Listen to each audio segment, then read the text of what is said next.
Salut à toi, j'espère que tu vas bien. Écoute, on va analyser la course support quintet donc d'aujourd'hui là qui se passe à Cabourg.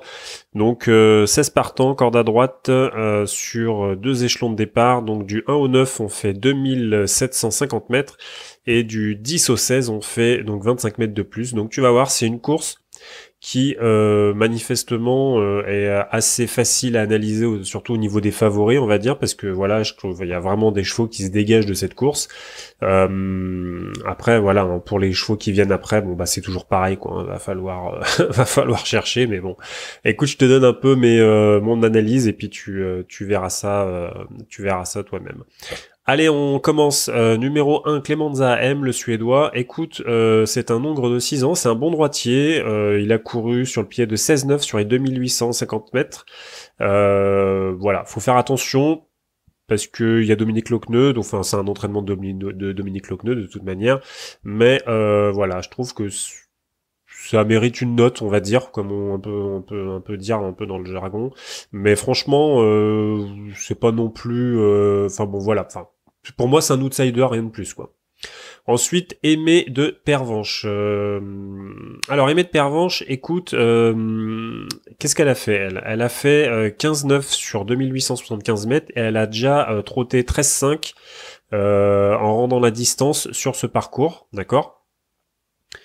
Donc, Donc pour moi pareil c'est un outsider parce que bon à mon avis elle est enfin si tu veux au niveau chrono même si elle est au premier échelon elle est pas au niveau de Copernic de Play de Blues des Landiers ou tu vois ou même de je sais pas qui dans Diamant de Montchel donc voilà donc pareil pour moi c'est outsider. Ensuite, numéro 3, Citizen Kane. Citizen Kane, écoute, vraiment pas beaucoup de réussite à Cabourg, ni corde à droite d'ailleurs. Maintenant, c'est un cheval qui a quand même déjà gagné et qui a déjà fini dans les 3 dans des lots qui sont bien plus relevés que ça. Donc, va falloir faire attention aussi parce qu'il est capable de trotter très vite.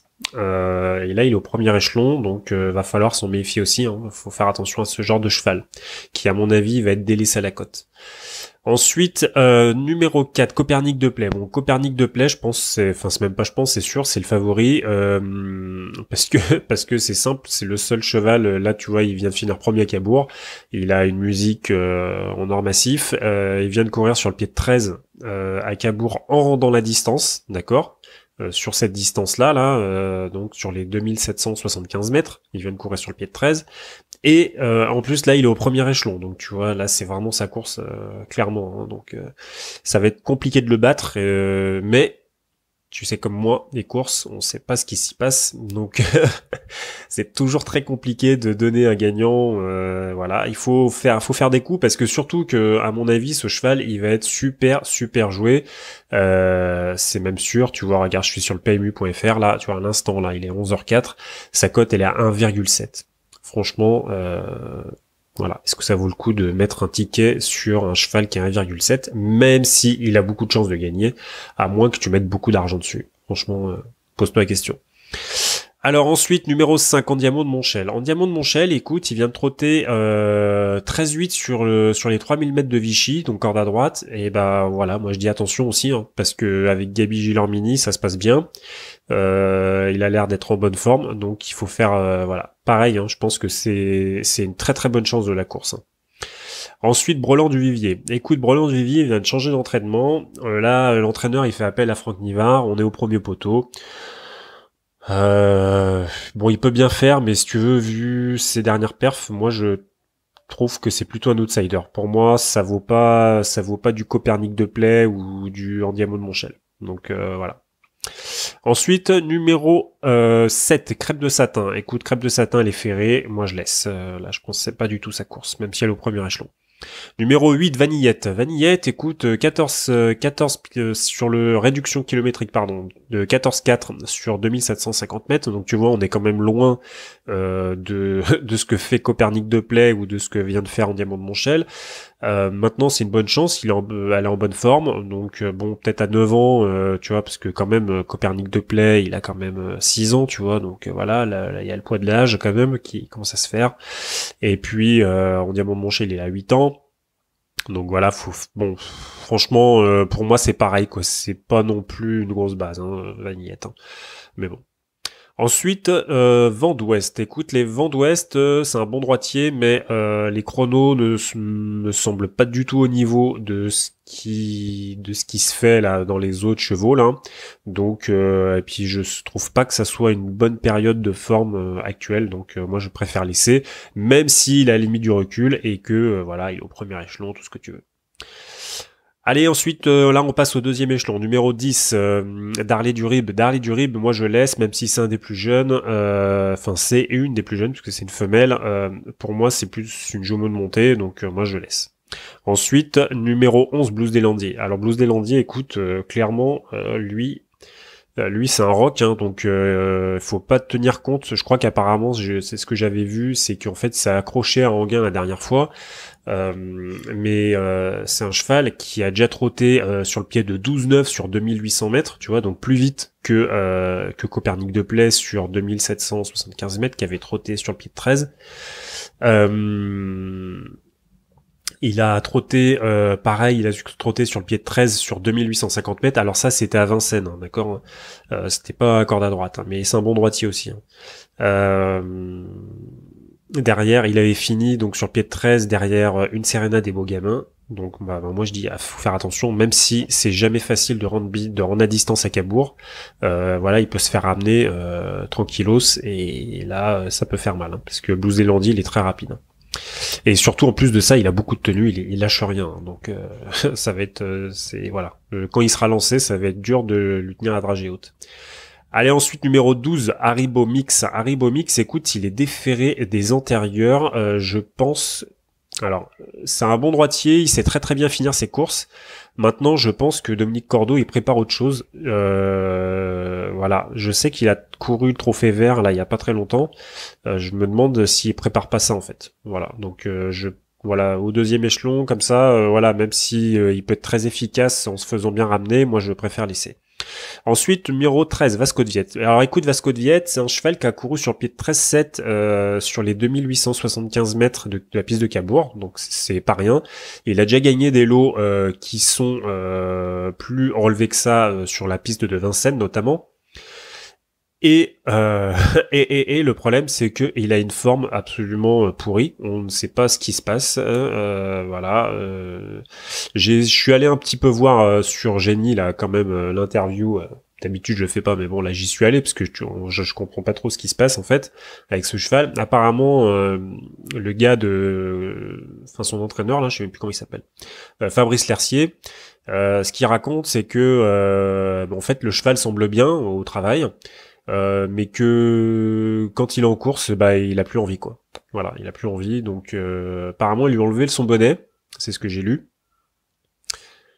Franchement, c'est un cheval qui peut bien faire. Hein, voilà, hein, maintenant, il est difficilement recommandable, surtout au deuxième échelon comme ça. Même l'entraîneur, apparemment, il dit qu'il faut faire l'impasse. Il est confié à Sébastien Arnaud. On lui enlève son bonnet. Est-ce que, je sais pas, est-ce qu'il y aura pas un réveil, un truc comme ça, tu vois, à la limite, même si ça te paraît peut-être un peu con et un peu fou, tu vois, essaye de glisser dans un ticket, peut-être que, tu vois, juste un, tu vois, peut-être que le cheval, il va peut-être faire une super course, un truc que personne attendait, tu vois, et ça va peut-être être ce jour-là, voilà. Bon, moi je dis ça, hein, je lance ça, c'est une bouteille à la mer, hein, j'en sais rien. Allez, ensuite, numéro 14, Artiste de Joude. Artiste de Joude, écoute, c'est... en revanche, tu vois, lui, c'est vraiment une valeur sûre, je pense, parce que il a couru sur le pied de 12,7 sur les 2875 mètres dans un GNT le 6 juin. Donc là, lui, attention, il peut se placer parce que il peut faire très mal aussi, même en rendant la distance. Hein. Ensuite, numéro 15, Volcan de Bélande. Volcan de Bélande, c'est un cheval de montée, il est ferré, c'est du second échelon. Moi, je préfère laisser. Et le dernier, c'est une femelle, Adéliane Mélodie. Écoute-moi, niveau chrono, ça me semble un peu compliqué, surtout au deuxième échelon, donc moi j'ai préféré écarter. Donc voilà, donc je te donne ma sélection, donc il y en a 9, je te les donne dans l'ordre de mes préférences. Maintenant, tu sais comme moi que si tu veux vraiment gagner un peu d'argent, tu dois faire ne pas mettre les super grands favoris dans les premières places, surtout si tu fais des tickets à combinaison comme les tiercés, les quartés, les quintés. Ça ne sert à rien, je te le répète, je te l'ai déjà dit, mais si tu fais ça, tu bousilles ton ticket en fait. Même si tu penses que c'est sûr et certain, tu vois que Copernic de Play va finir premier et tout ce que tu veux, mais à ce moment-là, joue-le en gagnant en fait. Si tu es vraiment sûr et certain qu'il va faire une super course et qui va finir premier, tu le joues gagnant. Moi je trouve que ça vaut pas le coup, mais surtout ne fais pas des tickets à combinaison parce que déjà tu as beaucoup moins de chances de gagner des tickets à combinaison parce que ça veut dire qu'il faut que tu aies les autres chevaux. Mais en plus de ça, si tu mets des chevaux Copernic de Play en première position, c'est les chevaux qui rapportent rien. Ton ticket il est mort d'avance, tu vois. Donc voilà, donc il faut toujours, quelle que soit la sélection que tu prends, c'est-à-dire que tu écoutes tel journaliste, telle synthèse, ou que tu m'écoutes moi, ou que tu écoutes un autre gars, un autre amateur qui fait comme ça comme moi des analyses de course, il faut toujours que tu fasses un mix entre les outsiders et les favoris. Toujours. Il faut pas que tu prennes, par exemple, tu vois, moi je te donne, selon l'analyse, une sélection de chevaux on va dire qui sont mes préférences, mais maintenant ça veut pas dire qu'il faut que tu les joues dans l'ordre comme ça, tu vois. D'accord? Ça veut dire qu'il faut que peut-être que tu réécoutes le podcast et que tu te dises, bah tiens, quel outsider lui il voit, ou machin, ou même moi, ou un autre, peu importe, en fait, on s'en fout. Mais le principal, c'est que tu fasses un mix, en fait. Voilà. Donc, alors, je te donne mes sélections. Donc, le premier, numéro 4, Copernic de Play. Numéro 5, Andiamo de Montchel. Numéro 11, Blues des Landiers. Numéro 14, Artiste de Joude. Numéro 8, Vanillette. Numéro 3, Citizen Kane. Numéro 2, Aimé de Pervenche. Numéro 1, Clémenza AM. Et numéro 6, Brelan du Vivier. Voilà. Écoute, je te laisse avec ça. Et puis, je te dis à plus. Bye. Merci d'avoir écouté ce podcast. Si tu veux progresser maintenant en ayant des vraies stratégies, des vrais systèmes de jeu pour pouvoir augmenter ton capital de ton compte PMU, que ce soit au jeu simple, au tiercé ou au couplet, moi ce que je te propose, ce sont vraiment de vrais ateliers vidéo. C'est mon support principal. Donc je fais des ateliers vidéo dans lesquels je te propose mes stratégies en fait pour pouvoir gagner au jeu simple, donc au tiercé et au couplet. Donc j'ai mis tout ça dans la description du podcast. Et en plus de ça, je propose un abonnement qui n'est pas visible, mais si tu es vraiment intéressé, tu peux tout à fait me contacter par mail. Mais surtout, n'hésite pas à me demander, dans lequel je propose mes jeux quotidiens en fait, selon certaines stratégies. Et évidemment, tu as le droit à un gros accompagnement, c'est-à-dire que de toute façon tu prennes un atelier, 2 ateliers, l'abonnement, peu importe, moi je réponds vraiment très très vite. Je suis bien présent, donc pour toi, il n'y a pas de souci, je vais vraiment t'aider à progresser dans tes jeux, à te sortir en fait, peut-être que tu es dans le brouillard actuellement, que tu sais pas sur quel chevaux miser, sur quelle discipline, comment gagner et tout. Moi je t'explique tout ça très bien. Et donc, il faut surtout pas hésiter en fait à cliquer sur ces ateliers. Je te présente un peu tout ça, tu lis la présentation. Et puis voilà, n'hésite pas à me contacter. Je te dis à bientôt, bye.